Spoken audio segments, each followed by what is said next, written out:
Okay, so it certainly seems that the IB loves capacitance. Oops. I love to draw random lines. Alright, so let's begin at the beginning. 11.3 capacitance paper 2. Let's give this a go. Alright, so 1A. So show that the charge on C1 is 0.04 millicoulombs. Well, we know that capacitance is charge per unit voltage. Therefore, charge is capacitance times voltage.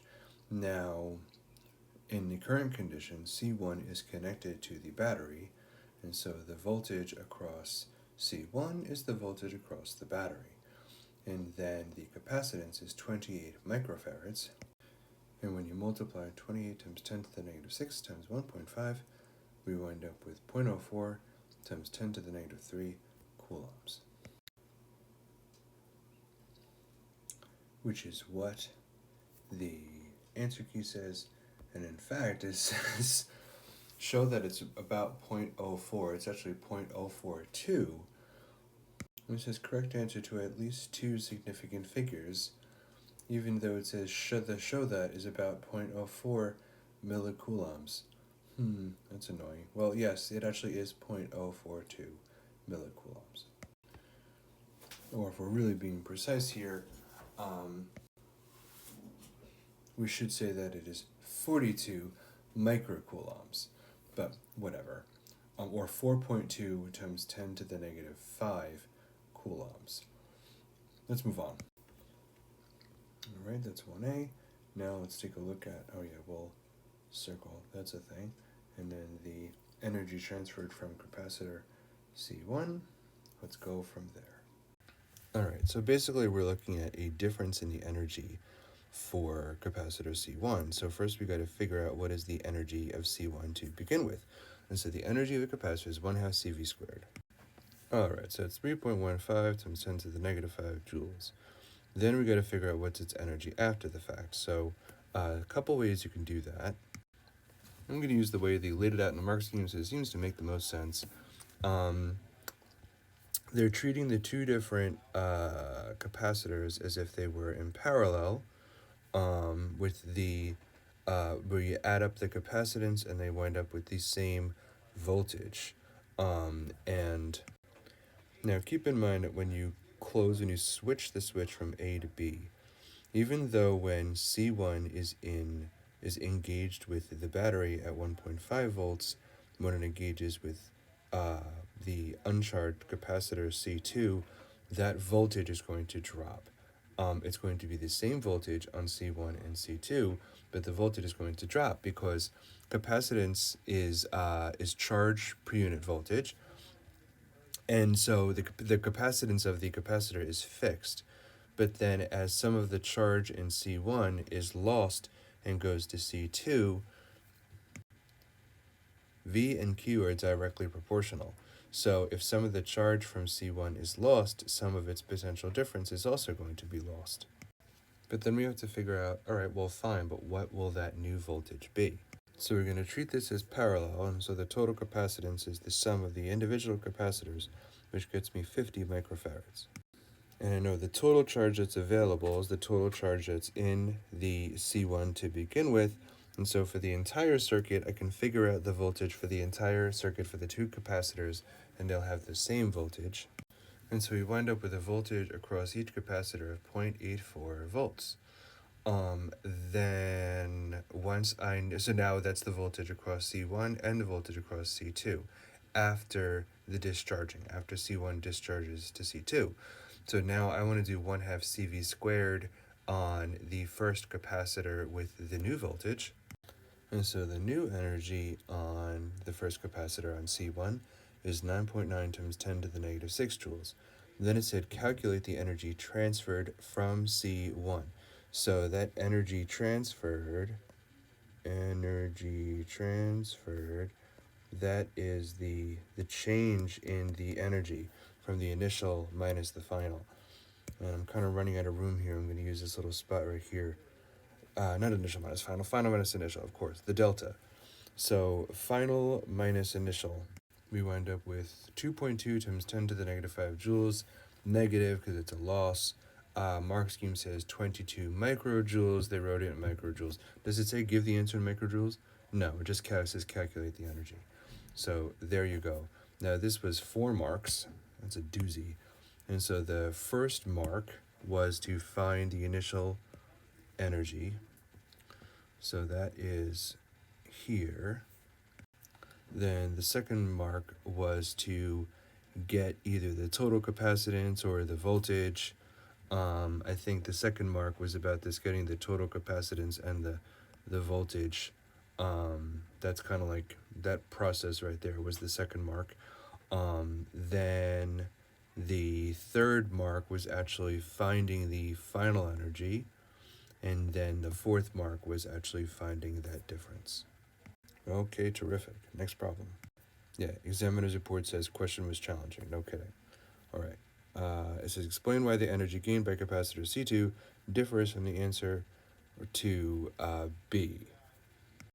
So it doesn't actually ask you to solve for the energy gain by C2. You could figure that out.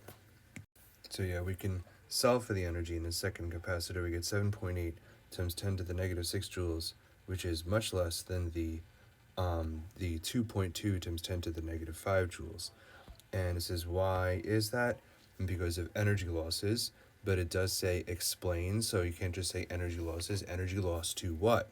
And the Mark scheme says energy transferred to electromagnetic radiation. I guess. Basically, if there's an energy loss, you can say energy is lost to heat, and that's a pretty safe bet. And since they're saying explain heat transfer to the environment, to the surroundings.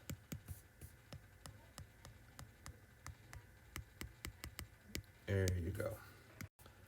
All right, let's move on. We are still in number 1. Now we're dealing with a transformer. Yeah, 1D and 1E are EMF questions. These are questions that we've seen before. So we're focusing on capacitance, so we're done with number 1. Let's move on. So let's see what's in number 2. It seems that number 2 has 2 parts to it. This guy here with the 2 charges, we already did those questions as the previous topics. So those are already answered in previous videos. And same for 2C and 2D for simple harmonic oscillator. But then 2E deals with there is a capacitor involved. So let's go. All right, so 2E, and we have ourselves a charge-discharge capacitor setup, and it says you connect to X first, of course, because we have to charge the capacitor.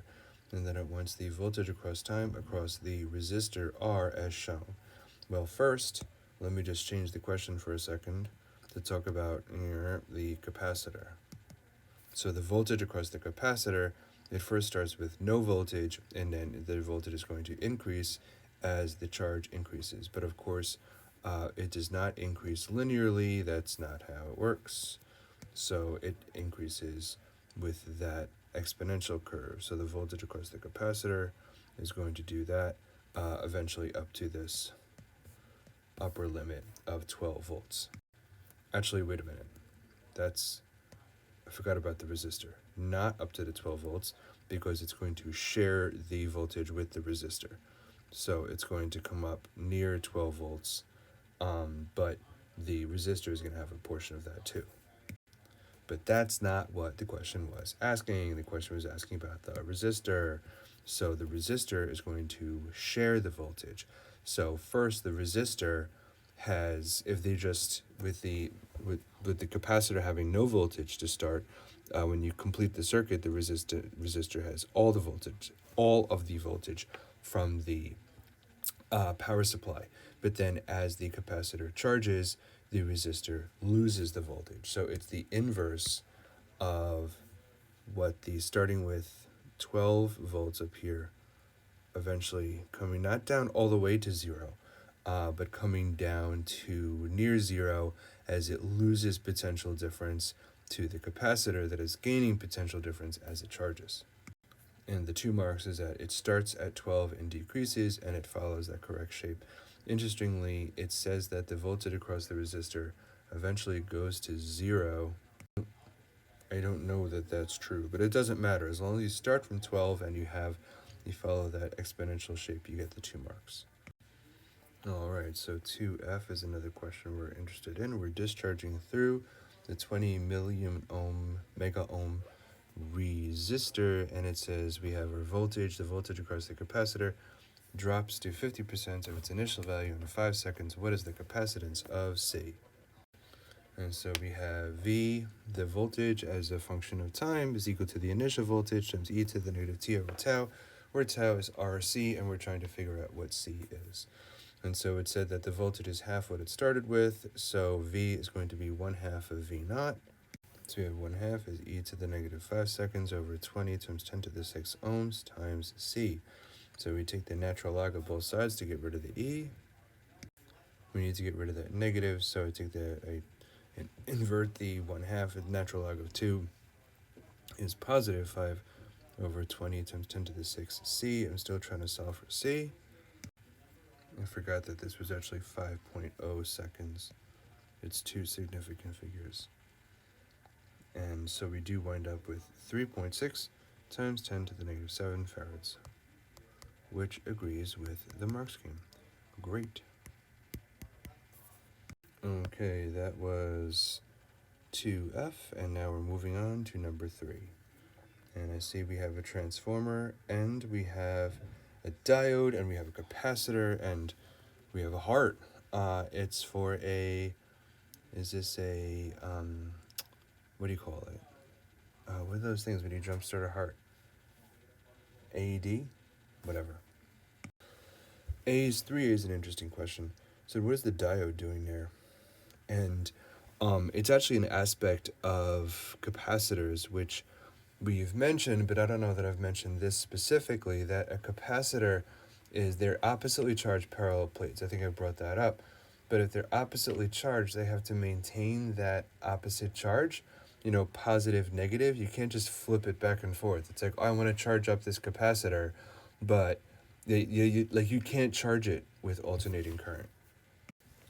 And so if you had alternating current and you were flipping the terminals, the positive and the negative, back and forth on the capacitor, that would disturb the electric field and wouldn't be able to build up the field it needs to store the charge.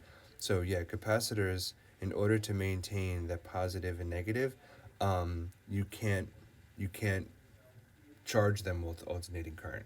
It only has to be one direction. And so that's what the diode is doing. I guess that's the second point. And so that diode is only allowing conventional current in one direction. In fact, based on the direction of the diode, I can see that the positive charge flow is going to go this way, and so that means that the positive side will be on this side of the capacitor, and the negative side will be on this side of the capacitor. The mark scheme says diode provides half-wave rectification, which is true. I don't know if you specifically need to say, oh, it's half-wave rectification. But those are the 2 marks on that guy. Then it says voltage on the primary coil is 220 volts. Number of turns on secondary coil is 15 times that. Show that the maximum energy stored by the capacitor is about 160 joules. So we have a tie-in between transformers and capacitors here. I'm going to allow it in this guy here because the capacitor is involved. Energy of a capacitor is 1/2 CV squared. So let's go with 3B. Okay, so 3B, based on the information of the transformer that they give us, we could get the voltage in the secondary coil. And then when switch A is closed, that voltage in the secondary coil is the same as the capacitor, and energy in a capacitor is 1/2 CV squared. So we're looking for energy, so let's start with 1/2 CV squared, but we're going to have to go find V in a sec. I forget if it's secondary over primary or primary over secondary, but I know that the voltage and the number of turns have the same, so it doesn't matter if it's primary over secondary or vice versa. In fact, I'm looking for the voltage in the secondary, so I'll put that in the numerator. And it says the ratio of the turns, there are 15 times more turns in the secondary than in the primary. So secondary voltage is 15 times the primary voltage. And we wind up with 160 joules, which matches. Good. Then we have 3C, where it wants the charge. That is super basic. We do C is Q over V and solve for Q. Again, we needed 3300 volts from the secondary coil, but we needed to find that in 3B, so we're going to use that. And we wind up with 0.1 coulombs. Sounds good. 3D, identify using positive on the diagram the polarity of the capacitor. I already did that before. Let's go back to the drawing. All right. So yeah, and you can be like, now wait a minute, if that's an alternating AC primary, then the secondary is going to be AC2, but we know that you can't charge a capacitor using using AC current, so we have to use DC current. So how do we know which side is the positive? Based on the diode. The diode is diagrammed for conventional current. And so the diode is telling me that the positive charge flow is this way. So if the positive charge flow is that way, and it's kind of like, well, so that means that the transformer, it'll be positive on this side, negative on the other when it is charging the capacitor. Because then it's like, wait a minute, that's an alternating current source, and so the secondary coil will also alternate. Right, except that the diode prevents the negative voltage. It's a half-wave rectifier, so the negative voltage is going to be 0. And so when that secondary coil is active and is current flowing, there's positive on the bottom and negative on the top, which means that in terms of the capacitor, this bottom side is going to be positive and this top side is going to be negative. So yeah, it said positive, label the diagram. The diagram is labeled. All right. Then the switch is moved to position B. What happens to the energy stored in the capacitor when the switch is moved to position B? The energy decreases. This is describe what happens to it. I wonder if you could just say that it decreases. It doesn't say explain, it says describe. It says delivered to the resistor or delivered to the heart. Yeah, you should probably be a little more specific than just decreases, because it doesn't say state, it says describe. So decreases doesn't really tell you anything. But yeah, so then there's energy, what happens to the energy, and then like where does that energy go? And so if we look at the diagram, when switch B, when the switch is thrown to B, the charge that's in that capacitor goes to the load. What's the load? The heart. That's the whole point. And so yeah, I guess we can say that the energy is delivered to the heart. All right, number 3F says the charge after one time constant is 0.37 Q naught. That's pretty basic. We don't need to figure out the time constant because it says that the time, lowercase t, is equal to one time constant. And so yes, Q is 0.37 Q naught, so the Q naught cancels.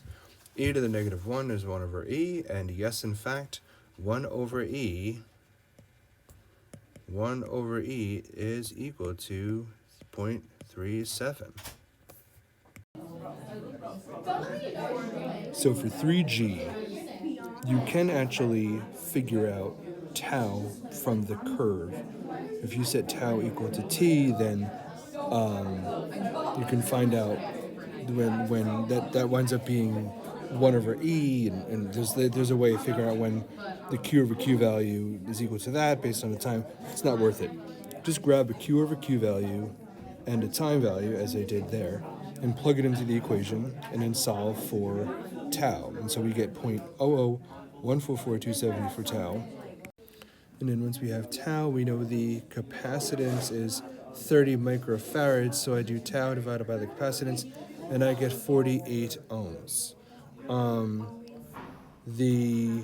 They got 53 ohms by using tau from the graph by estimating 1.6 milliseconds, but then they also go on to say that you can read a graph value from the graph, and then they don't actually give a value for that. So just 48 is what I got. It's close enough. It'll do. Besides, sometimes I feel like the answer is not as important as the approach in terms of actually knowing how to do it. In today's 3H, it said that the electrodes themselves actually introduce a second capacitor in parallel with the first. So that means there's greater capacitance, and they'll store more charge, so it will take more time for the capacitors to fill. So yeah, the explain the effect on the electrode capacitance on the discharge time. They take more time to fill, so then they take more time overall, so it will increase the discharge time as well, or like the time to discharge. All right, let's go on to 4. All right, so we have two capacitors with a resistor between them. The switch is open, X is charged, Y is not. What's the energy in joules of X? It's 1/2 CV squared. We don't know the voltage across it, but we do know the amount of charge, and we know the capacitance. So you can get the voltage from V equals Q over C, or we could just say that V being Q over C, we could say that CV squared is 1/2 Q, CV squared is Q squared over C. Slip in the charge, slip in the capacitance, don't forget to square Q, and we wind up with 6.4 times 10 to the negative 5 joules. All right, 4B. Calculate the final charge on X and the final charge on Y. So, all right, so eventually what happens is that the two voltages across X and across Y are equal to each other. And you might be saying, well, what about the voltage drop across the resistor, which when you first close the circuit, then yes, the voltage across X is the voltage across the resistor, and there's 0 voltage across Y. But then as Y gets charged, it starts to build voltage, and then the voltage, it starts to pretty much take voltage from the resistor, and by the time all is said and done, the current has stopped once the capacitors have essentially reached equilibrium, and so there's no voltage to the resistor, and the voltage across X is equal to the voltage across Y. So we do know that the sum of the charges across X and across Y will equal the 48 times 10 to the negative 6 coulombs that were on X to start with. And we know that their voltages are equal, so the voltage of X is equal to the voltage of Y, and since V equals Q over C, then I know that the charge on X over the capacitance of X is equal to the charge on Y over the capacitance of Y. Okay, so again we have Qx plus Qy equals 48 times 10 to the negative 6, and V, the two voltages are equal. V is equal to Q over C, so Q, and these voltages are equal, so Q over C equals Q over C. So using a system of equations, knowing both Cx and Cy, and knowing that Qx and Qy add up to 48 times 10 to the negative 6, we can solve for Qx and Qy. All the steps are shown. Here, let me just kind of delineate. That's some steps I had to go outside the box. But we wind up with an X and a Y, X of 2.88 and Y of 1.92 times 10 to the negative 5 coulombs respectively, or 29 microcoulombs and 19 microcoulombs. 4C wants to know the total energy, wants to know the total energy in joules in both in X and in Y. We saw earlier, we figured out that energy is 1/2 Q squared over C. Since we know the charge on each one, let's use that. So, and again, that's over here. Energy is 1/2 Q squared over C.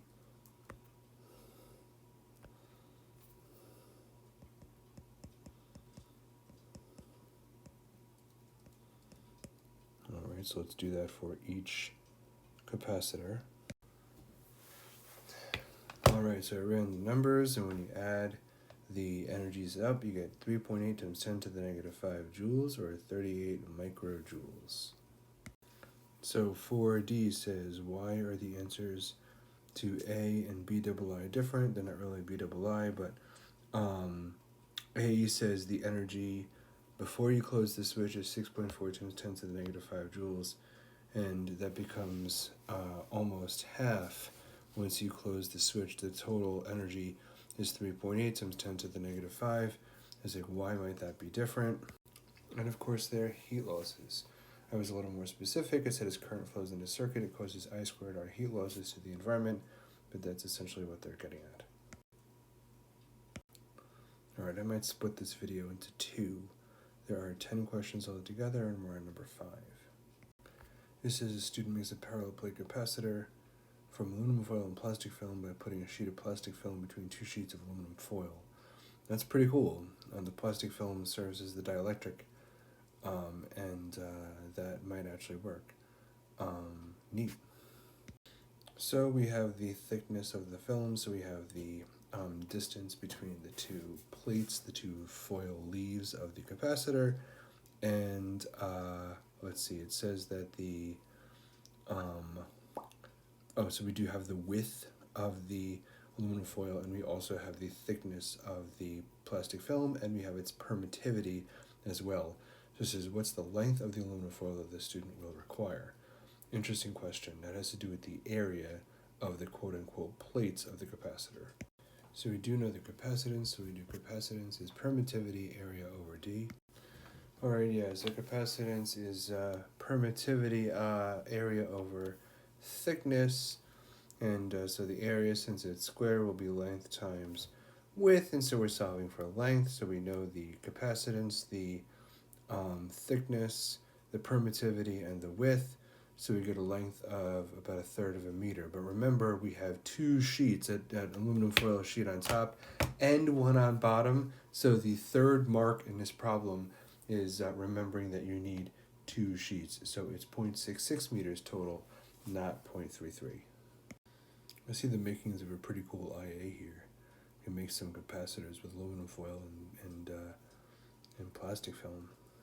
Yeah, examiner's report said that very few people remembered that you would need two sheets. Yeah, no kidding. Alright, so 5B says that the plastic film breaks down and conducts electricity when the electric field strength is 1.5 million newtons per coulomb. What's the maximum charge that can be stored on a capacitor before it breaks down, before you hit the breakdown voltage? So we know we have the electric field strength, we want to know the charge. We know E is V over D for parallel plate capacitors. We know C is Q over V, so Q is CV. And so if I solve for V, I get V is ED, so Q is CED. So that charge right there is the capacitance, the 68 nanofarads. And then the electric field strength was very high, 1.5 times 10 to the 6 newtons per coulomb. And then the D, the thickness of the film is 55 micrometers. So let's solve for Q. We get 5.6 times 10 to the negative 6 coulombs. Alright, let's keep going. Now we have 5C. Alright, so for number 5, how much time until, what's the half-life? The charge is 50% what it was. We say Q is Q naught, e to the negative t over tau, where tau is RC. I know the resistance, I know the capacitance, I know Q is half of Q naught, so I put in for 0.5 on the left side. I take the natural log of both sides to get rid of the e. Natural log of 1/2 is negative the natural log of 2, so that gets rid of the negative on the right side. When I solve for t, I get t is RC natural log of 2. And so I throw in the resistance, throw in the capacitance, multiply times the natural log of 2, and I get 5.7 times 10 to the negative 5 seconds. Number 5, I'm going to skip because it deals with Faraday's law. But it actually says, why will there be an induced EMF in the coil? And you might be like, well, if there's a current through the wire, that would induce an EMF. Remember, current alone does not induce EMF. A change in current, a change in flux induces EMF. But as the capacitor discharges, it does not discharge with a steady current, but with a changing current. There's a decay curve there. And so since the current is changing, the current itself is changing, that will induce an EMF in the coil. So I'm too tired to write out 5D. Just take a look at the mark scheme, like I said, Faraday's law, and then there's a changing current. Changing current, not just a current, but a changing current. That's going to cause a change in flux to induce a magnetic field. So that's 5D. Yes, the examiner's report says many candidates miss the fact that the discharging capacitor is discharging not linearly but as a curve, so the current is not constant. The current is changing, and so since the current is changing, the flux is changing, you need a change in flux in order to induce an EMF. And also 5E deals with EMF. We already dealt with EMF, so that's not really relevant to 11.3. So I'm not going to concern myself with that. And then we have 6A, and so we have 6 through 10. So that marks right there, I would say maybe more than halfway through, but we're kind of just past the 30-minute mark. I think that's good for the first of 2 videos. So, thank you.